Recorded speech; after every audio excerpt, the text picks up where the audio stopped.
Déménagez en toute sérénité avec AGS, spécialiste du déménagement en Outre-mer. Numéro 1 dans les DOM-TOM, AGS offre des services de qualité. AGS expédie tous vos colis, conteneurs personnalisés ou partagés à des prix compétitifs et prend en charge le transport de votre véhicule depuis sa propre plateforme jusqu'à sa destination. AGS s'occupe de toute la documentation douanière. AGS, le meilleur conseil et le meilleur prix. Demandez votre devis gratuit sur notre site ags-déménagement.com. ags-déménagement.com.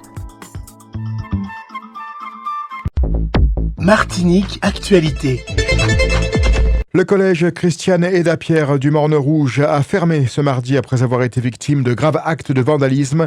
Des détritus ont été retrouvés un partout sur le site et des inscriptions injurieuses, y compris des menaces à l'encontre du personnel, ont été retrouvées sur les portes de l'établissement. Les élèves ont été dispensés de cours et une plainte a été déposée à la gendarmerie. Une situation choquante qui plonge la communauté scolaire dans l'incompréhension. Tension entre riverains et nouveaux commerces à Shellshare. La tranquillité des riverains de Lance-Madame est sérieusement perturbée depuis l'ouverture du Nouma, un restaurant récemment installé. Nuisances sonores, incivilités et surtout une crise de stationnement sont au cœur de la frustration des habitants. Si l'initiative d'accueillir des jeunes entrepreneurs est saluée, les inquiétudes sur l'absence de solution face à ces problèmes étaient pourtant clairement exprimées. Aujourd'hui, les riverains se sentent abandonnés par la ville de Shellshare, piégés dans une impasse entre un restaurateur et sa clientèle. Les membres de l'association Shellshare Dynamique et Solidaire appellent à des actions concrètes, circulation et stationnement régulés, renforcement de la police municipale pour lutter contre les incivilités.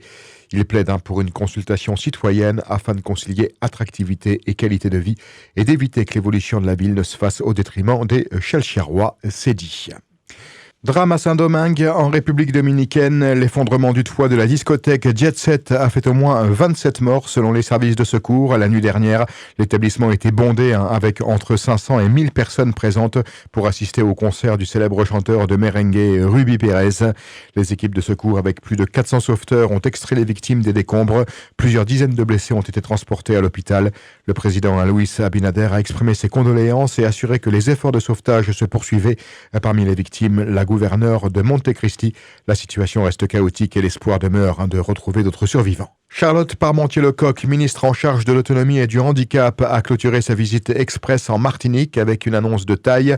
103 millions d'euros vont être débloqués pour répondre aux défis majeurs du handicap et du grand âge sur l'île. L'objectif, mettre enfin un coup de pouce substantiel à l'accompagnement des personnes en situation de handicap et améliorer les conditions de vie des seniors. Une convention quadripartite entre l'ARS, le rectorat, le gouvernement et la CTM va voir le jour pour redresser la barre. Les fonds serviront à rénover des EHPAD vieillissants, à développer des solutions d'accompagnement pour les enfants handicapés à l'école et à soutenir les enseignants dans cette démarche complexe. Des investissements urgents et nécessaires, selon la ministre, face à des structures en difficulté. Le groupe Bernard Ayotte, GBH, est sous pression en Martinique en raison de ses bénéfices records et de la flambée du coût de la vie. Face à la contestation sociale croissante, GBH a renforcé sa communication de crise en collaborant avec l'agence Image 7 spécialisée dans le lobbying et la gestion de crise. Un contrat a été signé en janvier 2025 pour mieux gérer les relations avec les pouvoirs publics et éviter la tension de la Haute Autorité pour la transparence de la vie publique. Malgré ces efforts, GBH fait face à des critiques croissantes, notamment de la part de Transparency International et du ministre des Outre-mer, Emmanuel Valls, qui l'accuse de nuire à l'économie locale. Après 60 ans d'attente, l'Outre-mer va enfin être intégré à la Charte sociale européenne. C'est l'engagement annoncé aujourd'hui par Thani Mohamed Soilihi, ministre délégué chargé de la francophonie et des partenariats internationaux au Sénat. Une décision qui marque une étape importante vers l'égalité juridique entre l'Hexagone et ses territoires ultramarins qui pourront désormais saisir le Conseil de l'Europe pour rappeler la France à ses obligations. Mais les actions restent non contraignantes. En gros, un joli geste, mais pas de baguette magique. Cela fait suite à des décennies de critiques des ONG et associations qui dénonçaient la non-application de cette charte en Outre-mer, notamment en matière de santé publique avec des scandales comme le chlordécone ou l'accès à l'eau potable.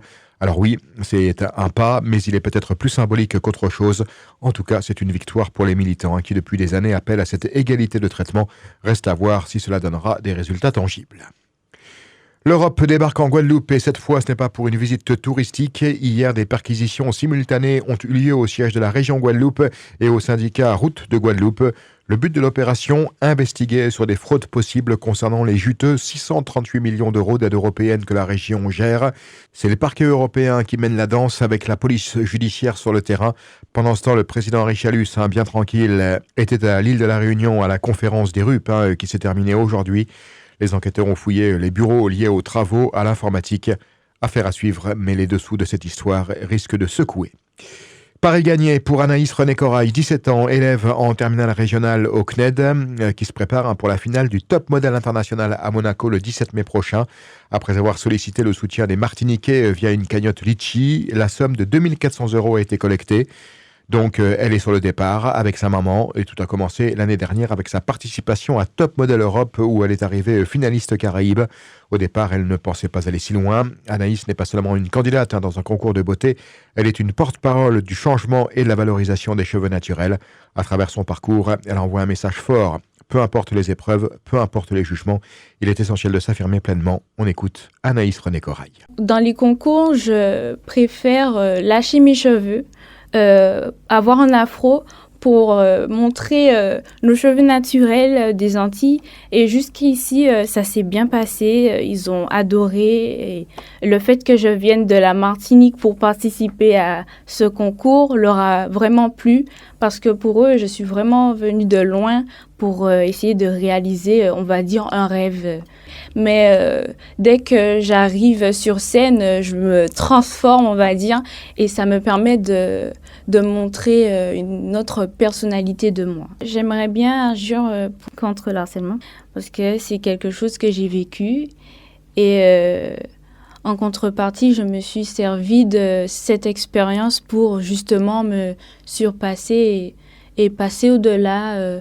En fait, ça a été une force pour moi de le vivre. Ça m'a permis d'avoir des objectifs et de surpasser en fait tout ce qui s'était passé et en prouvant que je pouvais malgré ça aller loin. J'aimerais bien dire aux jeunes de ne pas se mettre des barrières, d'oser, de ne pas penser au regard des autres, de se lancer et peu importe le résultat, au moins vous l'aurez fait et vous n'aurez pas regretté parce qu'en fait, qui ne tente rien n'a rien. Si je n'avais pas tenté aujourd'hui, je ne serais pas là.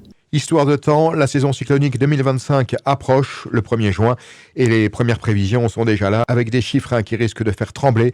Météo France annonce une activité cyclonique bien au-dessus de la normale avec 17 phénomènes nommés dont 9 ouragans, dont 4 majeurs. Le tout sous l'effet de températures océaniques particulièrement élevées entre 0,4 et 1,2 degrés au-dessus de la moyenne et un cycle El Niño-La Niña qui complique encore les choses. Bref, préparez-vous, la saison pourrait être encore plus agitée que d'habitude.